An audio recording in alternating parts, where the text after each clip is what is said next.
ओम साई राम आप सबको। सबसे पहले तो मैं साईं पूजा दीदी को थैंक यू बोलना चाहती हूँ कि उन्होंने मेरी बहुत हेल्प करी। जो मुझे उनसे गाइडेंस मिली थी, मैंने उनसे एक बार फोन पे बात करी है एंड मेरी लाइफ चेंज हो गई। उसके बाद मुझे साईं बाबा ने गाइडेंस दी कि थ्रू यूट्यूब, जैसे कि मुझे किसी ने अंदर से कुछ बोला जैसे कि मैं इनसे बात करूं, और जब मैंने इनसे बात करी है, दिया जलाने का कॉन्सेप्ट जो है, दिया जलाना ही मैंने इनसे सीखा। उसके बाद मेरी लाइफ इंटायरली चेंज हो गई। साईं बाबा जैसे मेरी लाइफ में एंटर कर गए, बिल्कुल जैसे एक चिड़िया को वो खींच लेते हैं अपने पास। जैसे कहते हैं कि एक डोरी से वो चिड़िया को अपने पास बुलाते हैं, वैसे अपने भक्तों को अपने पास वो खींच लेते हैं। मेरे को भी उन्होंने ऐसे ही खींचा। मैंने कभी नहीं सोचा था कि मेरे साथ ये चीज होगी, बट साईं बाबा ने मेरी बहुत हेल्प करी। मैं प्रश्नावली पे बहुत बिलीव करती हूँ। साईं बाबा की जब प्रश्नावली का मुझे पता चला था, तो मैं जब भी कोई डाउट्स होते थे, कुछ भी दिक्कत होती थी, मैं उसमें से पूछती थी साईं बाबा से और मुझे आंसर्स मिलते थे। तो साईं बाबा मुझे एक बार एक आंसर कह रहे थे कि तुम शिरडी आओगे। मेरी मदर की साइड, मेरे हस्बैंड की साइड कोई भी शिरडी को नहीं मानता, तो मुझे ये लगा था कि ये पॉसिबल ही नहीं है। मेरे कोई फ्रेंड सर्कल, मेरी मदर, मेरे इन लॉज जब कोई शिरडी को मानते ही नहीं है, तो मैं कैसे शिरडी पहुंचूंगी। मैं साईं बाबा को कोई नहीं मानता, तो मैं कैसे पहुंच पाऊंगी वहां तक। मैं दिल्ली में रहती हूँ और मेरे लिए बहुत मुश्किल था कि मैं वहां तक पहुंचूं भी। ना तो मेरे पास इतनी इनकम थी कि मैं अपने पैसों से चली जाऊं या कोई मुझे भेज दे अकेला, ये भी पॉसिबिलिटी नहीं थी। तो मैं ये सोचती थी कि बार बार यही आंसर आता था, तुम शिरडी आओगे, तुम शिरडी आओगे। मुझे बाबा पे गुस्सा भी बहुत आता था कि ऐसे पॉसिबल ही नहीं है, तो आप मुझे वो क्यों काम करवा रहे हो, क्यों आंसर आप देते हो वो चीज। मैंने छोड़ दी वो चीज। और जब कुछ दिनों बाद मेरी जेठानी है, उनकी मदर साईं बाबा को मानती थी, वो एक दिन हमारे घर आती हैं और ऐसे ही बातों बातों में एक प्लान बनता है कि हम सारे शिरडी चलते हैं।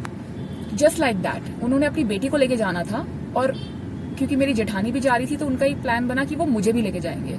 तो मेरी मदर इन लॉ और मेरी जेठानी और उसकी मम्मी, तो ऐसे करके अपने आप एक प्लान बन गया। जबकि किसी को कोई बिलीव नहीं है, मेरी मदर इन लॉ को कोई बिलीव नहीं है, वो सिर्फ एक घूमने के पर्पज से उन्होंने हाँ कर दी। और जब उन्होंने हाँ कर दी, तो वो चीज मतलब जो प्लान नहीं बनना था वो बन गया। विद इन 1 हफ्ते के अंदर हमारी फ्लाइट्स बुक हो गई, और 2 हफ्ते के अंदर जब मेरी प्रेयर का आंसर आया, 2 हफ्ते के अंदर मैं शिरडी पहुंच गई। तो ऐसे बाबा ने प्लान बनवाया, किसके थ्रू, जेठानी की मम्मी के थ्रू वो प्लान बनवाया, जो कि कहीं दूर दूर तक पॉसिबल नहीं था, जहां मेरी और जेठानी की इतनी बनती भी नहीं है, लेकिन तब भी जाके हम लोगों का प्लान बना और ऐसे करके हम पहुंचे। हालांकि मैं साईं बाबा को बोलती थी कि साईं बाबा मैं इन लोगों के साथ जाना नहीं चाहती, but Sai Baba told me कि जिनके साथ मैं तुम्हें लेके जा रहा हूँ वो एक जरिया है जो तुम्हें वहां तक पहुंचाएंगे, तो तुम्हें आना है। तो मैं चली गई और बाबा ने इस तरीके से मुझे शिरडी बुला लिया। तो थैंक यू साईं बाबा, क्योंकि जो आप आंसर्स देते हो वो बिल्कुल सही है, और आप जब आंसर्स देते हो तो वो एकदम सही होता है। वो ही चीज आपकी लाइफ में होती है जो आप बोलते हो। ओम साई राम। आज मैं अपना दूसरा एक्सपीरियंस लेके आई हूँ। आज मेरा बर्थडे है, तो मैं चाहती हूँ कि आप लोग प्लीज मेरे लिए प्रेयर करो कि सब कुछ मेरी लाइफ में अच्छा हो जाए।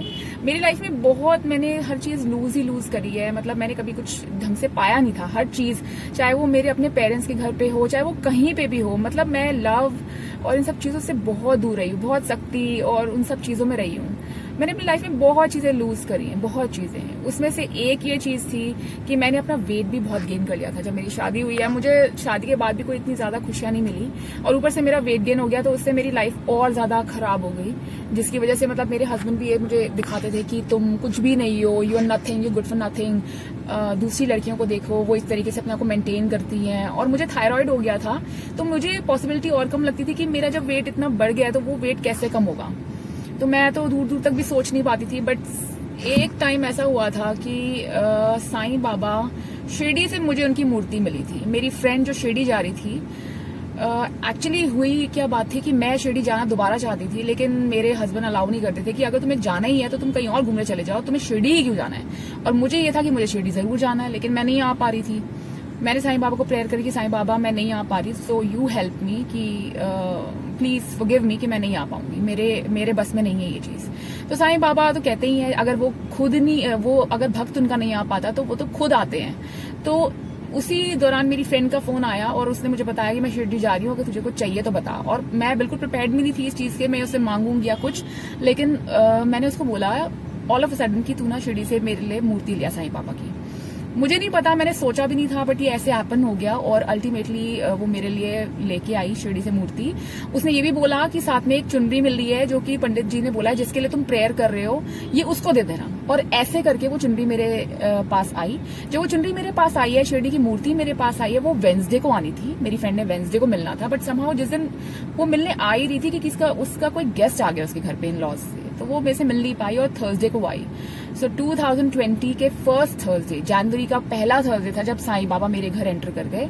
उन्होंने कहा था कि जब मैं नहीं आ पाई तो साईं बाबा खुद आ गए मेरे पास। वो चुनरी आ गई मेरे पास उनकी एज ए गिफ्ट, और जब वो आई है मेरी लाइफ इंटायरली बदल गई। जो चीजें मेरे साथ मतलब नेगेटिव थी, चाहे वो मेरा वेट हो, चाहे मेरा लव लाइफ हो, सब कुछ A to Z चेंज हो गया बिकॉज ऑफ बाबा।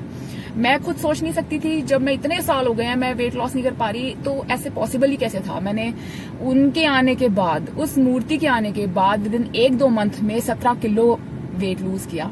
मेरी पर्सनालिटी इतनी चेंज हो गई कि जहां लोग मतलब ये सोचते हैं कि मैरिड होके आप ऐसे लगते हो, बेकार लगते हो, मैं मैरिड और एक बच्चा होने के बावजूद भी मैं 23-24 साल का, लोग मुझे सोचते हैं कि मैं 23 या 24 साल की लगती हूँ। इतनी पर्सनालिटी में चेंज किया साईं बाबा ने कि सारा कुछ बदल दिया। उन्होंने इतना कॉन्फिडेंस लेवल बूस्ट अप किया मेरा। मेरी लाइफ में एक ऐसा इंसान एंटर कर गया जिसने मेरी पूरी लाइफ ही चेंज करके रख दी। उसने मेरी लाइफ को जैसे बिल्कुल एक नया मुकाम दिया, सब कुछ चेंज हो गया, सब कुछ बदल गया।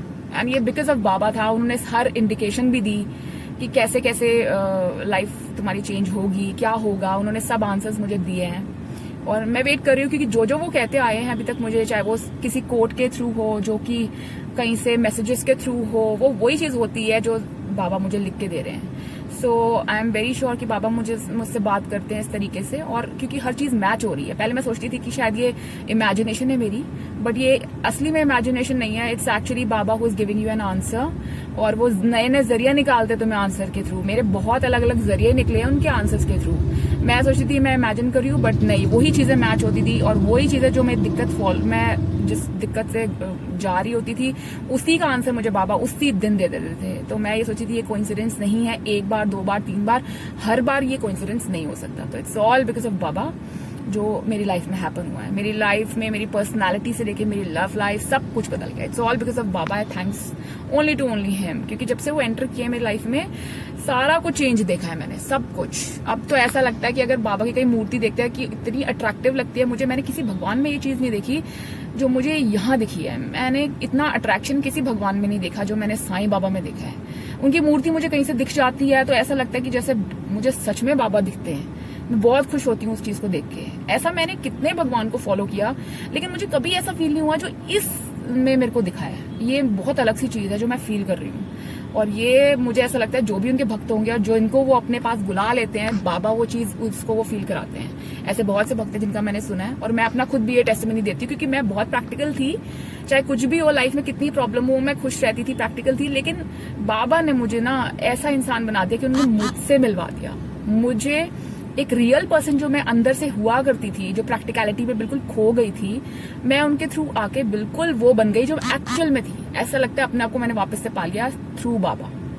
ओम Sai Ram and thank you Puja didi, क्योंकि आपकी गाइडेंस से मुझे सारा कुछ मिला था। वो एक फोन कॉल मैं कभी नहीं भूल सकती जो मुझे बाबा ने गाइड किया टू कॉल यू, और आपने पिक भी किया और आपने आंसर भी किया और आपने मेरी प्रॉब्लम को सॉल्व भी किया। उसके बाद से मेरी लाइफ बहुत चेंज हुई है। थैंक यू, आप बहुत अच्छा काम कर रहे हो, एंड हमारी भी ड्यूटी बनती है कि हम आपको सपोर्ट करें अपने अपने टेस्टिमनीज शेयर करके। थैंक यू दीदी।